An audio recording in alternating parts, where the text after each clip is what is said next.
On a clear day when the sky is blue and there's just enough breeze to blow the clouds away, you can stand on the big hill above the valley and watch Duck and Oliver far below, busily at work on Duck's branch line near the sea. The two engines are very proud of their matching coats of gleaming color. Oliver often talks about the time that Douglas saved him from scrap. If it wasn't for his help, Oliver will say, I might have been caught when I ran away from the scrapyard, and I would never have come to live here on Sir Topham Hatt's railway. The other engines all wanted to know about Oliver's adventures. Amazing, remarked Henry. Oliver, said James, has resource. And sagacity, put in Gordon. What does that mean, whispered Percy. I think, replied Thomas, it's about being clever and wise. He is, finished Gordon, an example to us all. I'm sorry to say that Oliver became very puffed up in the smoke box. Henry says I'm amazing. He's right. He whistled as he swooshed along the line.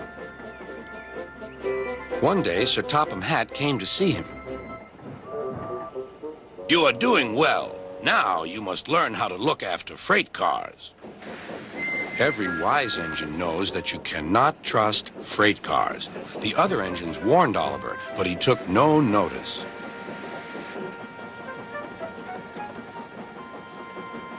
You think I can't manage, he said, huffily. Gordon knows better. He says I'm sagacious. You may be good gracious or whatever you call it, but cars can be troublesome, and... Say no more, Duck, interrupted Donald. It's a pity, but the wee engine will just have to learn for himself. Oliver pulled some loaded cars to a siding and pushed the empties to the chute.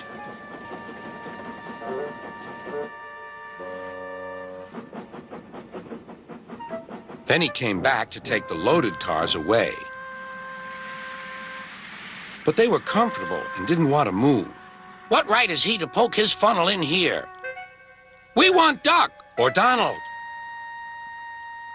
Or Douglas. Look sharp, puffed Oliver. That's not the way to speak, hissed the cars. We'll get even. Oliver heard nothing. The cars moved smoothly at first, then suddenly Oliver felt them push forward.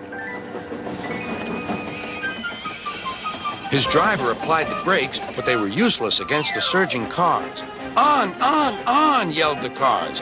Oliver fought hard, but still they forced him on and on.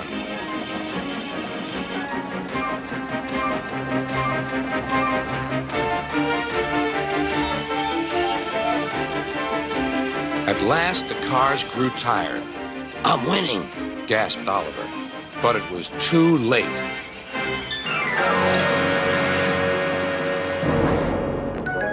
Oliver lay bruised and bemused, bunker down in the turntable well. Duck surveyed the damage. Hello, Oliver. Are you being a good gracious engine? Beg pardon, but we really don't like this sort of surprise. Donald and Douglas will miss their turntable until it is mended.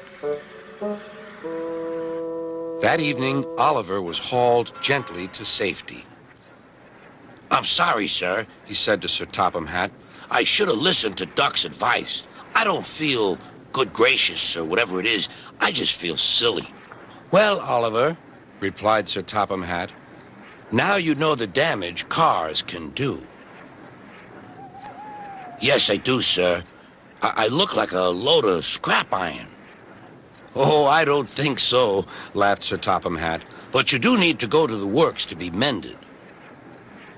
The other engines now felt sorry for Oliver. The branch line won't be the same without you, whistled Duck. Come back soon. A few days later, Oliver did come back. His coat gleamed brighter than ever. He was a wiser engine, too, and never made a mistake about cars again.